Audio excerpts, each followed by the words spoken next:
Okay. Hello, everyone. This is John Cooney here from Art of Feeling. I have an honor to have again Sarah Allen.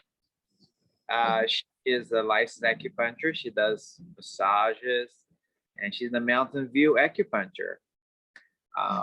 And we go talk about something very, very important today. Is about battling with the rheumatoid arthritis. That's a lot of people is suffering, and people think it doesn't have anything to help. However, she will explain a little bit her story, how she was able to win the rheumatoid arthritis, which was totally disabling her, but same time was a gift for her in a lot of ways. Hello, Sarah. Hi, John. It's great to see you again. Yes, always. Let's go with a little bit now to explain a little bit your story, and you find out about your arthritis and all the stuff was very, because rheumatoid is an autoimmune system problem, but you went through so much, but same time, after you find out your diagnosis, then we prescribe tons of medication, even this medication for chemotherapy medication, but you actually finally able to put together and do some remission naturally. And that's what we go explain. We go to do 2 sessions with this. As we go talk more about our stories, and second, we go talk about how we can win this battle. Okay, sure. You can share your story a little bit, Sarah. Okay, do you want to hear from when I was sick? Yeah, so yes, I was a teacher. I was a teacher. Yes. Okay. Start your story. Yes. From the beginning. I think I talked a little bit about this last time, but I was a teacher. I was teaching kids from all over the world in Milwaukee, Wisconsin, West Allis, Wisconsin. And I was 28 years old. I was a competitive triathlete at the time. I was very, very athletic, and I would work out sometimes twice a day. And so all of a sudden I started experiencing a lot of inflammation in my body, like injuries, like tendonitis, bursitis, myositis. And I thought I was maybe just overtraining. And then I started thinking I was a hypochondriac, but then I was starting to feel all these real significant pain in my hands, in both hands and both feet. And then that didn't make sense. It didn't really add up with the training I was doing. But for example, if I would try to write on the chalkboard, it would hurt to, grab the chalk, or anything with like finite motor skills where I had to take off the key from the keychain. It just hurt. Or if I would accidentally bang my hands against the, against the countertop, it felt like they were broken. My hands and fingers felt like they were broken. And so finally, my physical therapist was Tom Labish, who was amazing and really helped me. And that's also how I got into massage, because Sonia Hoff was my dear friend who taught me. She actually introduced me to massage, and it gave me a lot of relief. And it's what inspired me to become a massage therapist as well as an acupuncturist. But it didn't completely alleviate the pain. So my physical therapist finally said I should go and see medical attention and get further testing done. And it sent me on this merry-go-round for about, 4 years it took to diagnose, where I was going to hand surgeons, sports medicine physicians, and my primary care physicians. And my blood test actually everything looked normal.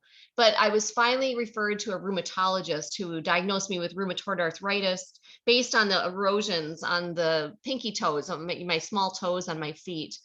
And because it looked like a little insect had gnawed away at an apple, that's what my joints appeared as.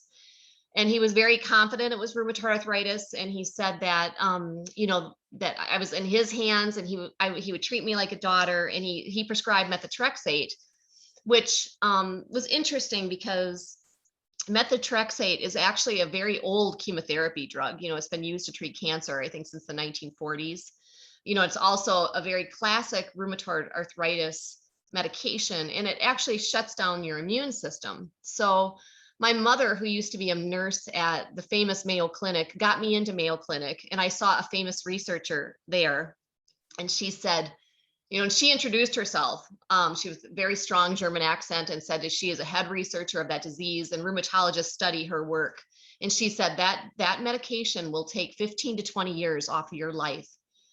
And, when I was young, and I was also told I would never be able to run again. so it just seemed like a life sentence for someone who's an athlete. And then she just said, we have to find another way to redesign the immune system. And so I couldn't agree more. She kept me on the medication, but it led me to, I read a lot of books about how to cure this disease naturally. I finally, it's actually what inspired me to change my career as a teacher to become a Chinese medicine physician, and to get a degree in nutrition, and then to become a massage therapist, because I really wanted to learn how to help others. But I was able to find Dr. Mercola, who's very famous, as many of you know him. And there was an idea that you could actually treat rheumatoid arthritis with antibiotics, because there is research that shows that a lot of low-grade infections in the body can have this correlation with autoimmune diseases, specifically rheumatoid arthritis. And I was able to, I wanted to go get the antibiotics, the IV antibiotic therapy from Dr. Mercola, because he was doing that. And when I went to see him, he said that he was sort of phasing out of that idea, and he was really focusing on diet and nutrition and using food as medicine. And he was so confident, that this is not a problem. You can solve this easily, and he was very charismatic and very hopeful. And I was also extremely dedicated to solving the problem. And I believed him. I thought, yeah, this is possible. And so I did. He had me working with a nutritionist. I followed his protocol, which I've kind of adapted to my lifestyle. He also looked at my metabolic typing and how I process foods individual, as an individual. And I drastically changed my diet. And it was interesting that even though I was I was a triathlete, I was very healthy, I was young, I didn't really think my diet was in that need of repair. I was a healthy weight. But once I changed my diet, then I realized how much food served to heal me. And in a couple of weeks, I started feeling better. I also did a lot to manage my stress.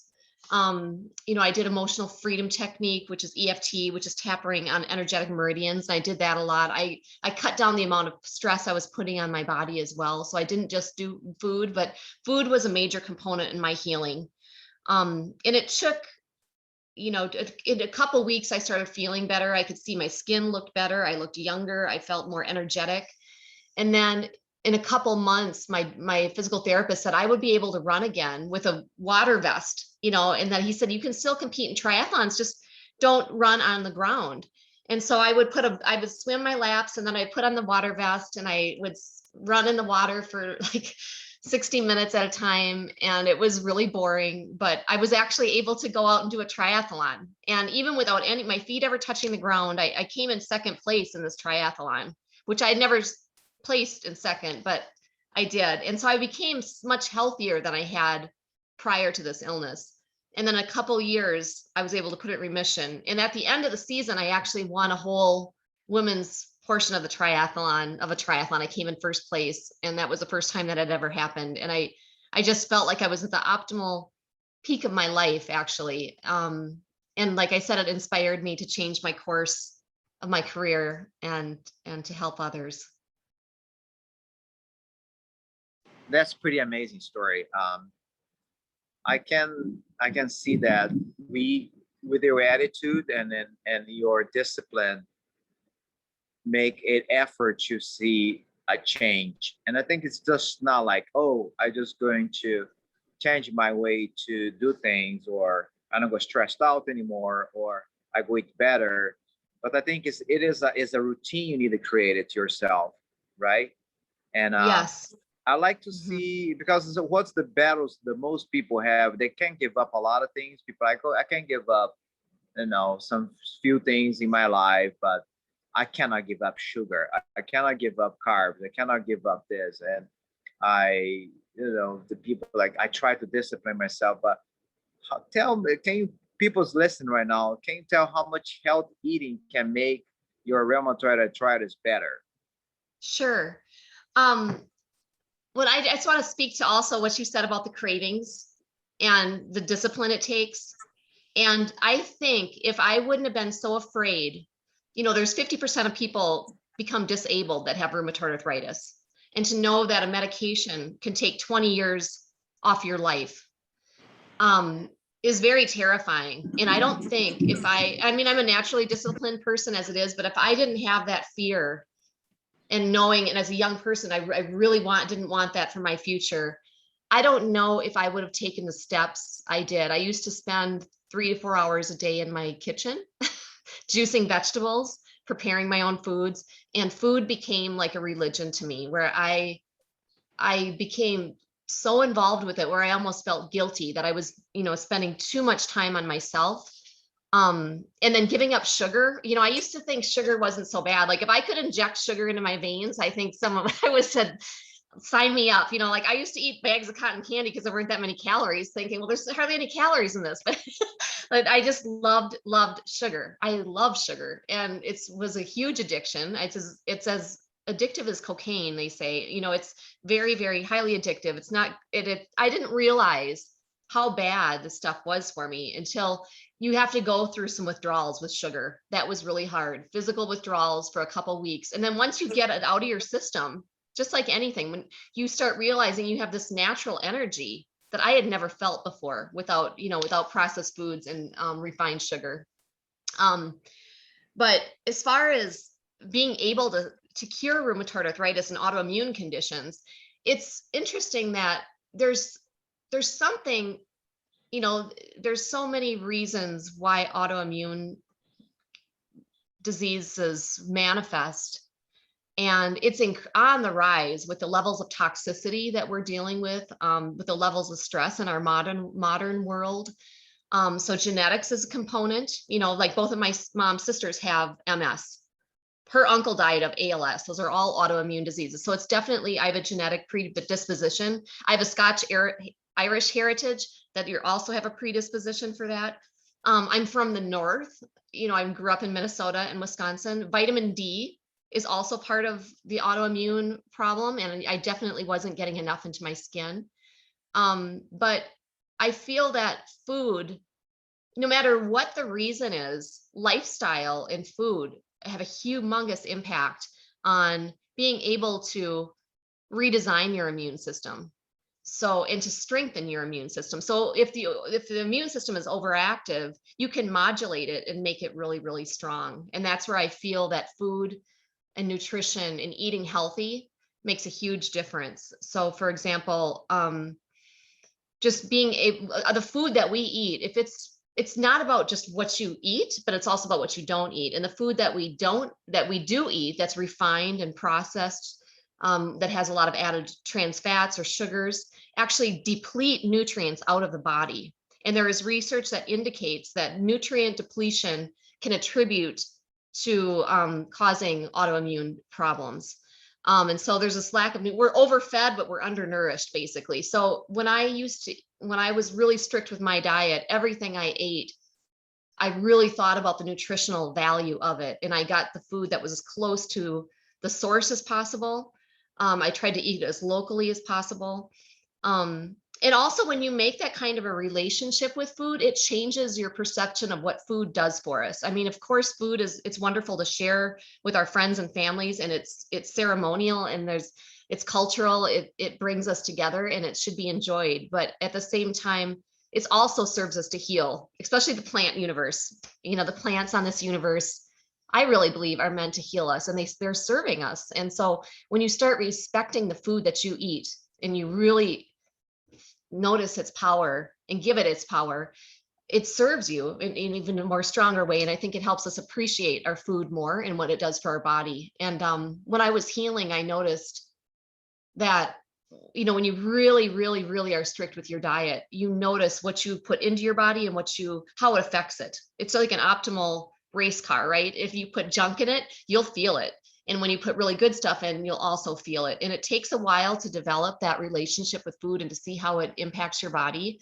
But once I was able to do that, I could really feel the effects almost immediately. And so, yeah, I feel that on so many levels, food can help. And also autoimmune diseases are really tied to the gut and gut dysbiosis. I had leaky gut, which most people with autoimmune diseases do. So the food I ate was with really high in prebiotics to give the fertilizer for the probiotics to grow. And I did a lot with fermenting foods as well to really to have a healthy gut bacteria. And that's really imperative for anyone suffering from autoimmune disease or any chronic illness, really. It really comes down to 85% or, or there's varies. It says 70 to 90% of your immune system is actually in your GI tract. Wow, I learned so much from you. I like to continue this conversation, but I like to give a little surprise for the second one because this is amazing stories.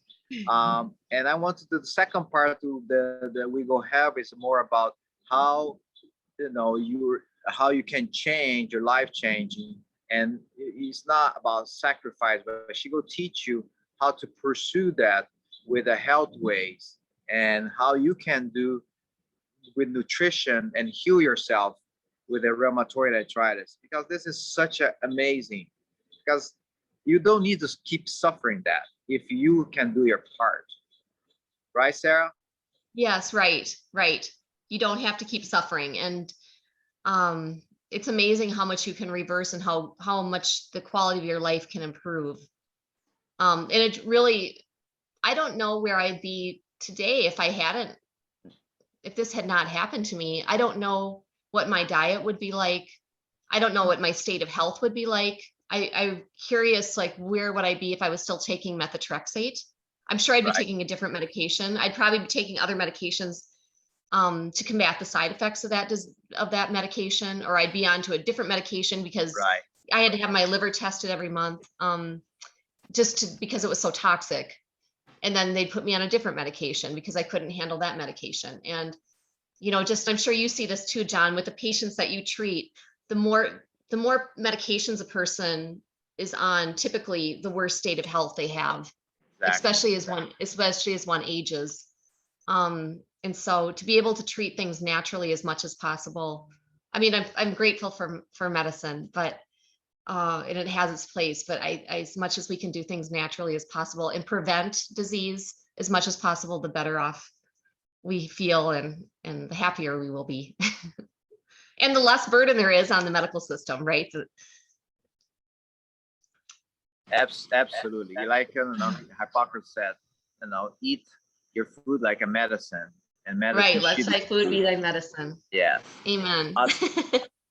And this is amazing. I think we really need to change our perception of life and perception of your health. Sarah, thank you so much for your recommendation. And one thing I adore about her is we speak Portuguese, we speak Spanish. Sí, falamos. Exactly. Fala português. É muito It's bom. raining over here pretty hard. It's great. I love it. Is it? Forever. One day we go to the triathlon together. Yes, that's wonderful. I say one day we do triathlon together. Yes. Yeah, vamos lá. Vamos lá. Thank you so much, Sarah. I appreciate so much for your time. And I might be able to see you probably in 2 weeks ago. In 2 weeks, that would be great. Okay, wonderful. Thank you so much, John. It's been such a pleasure and a great honor. All right. Thank you so much. Enjoy the rain. Okay. Ciao.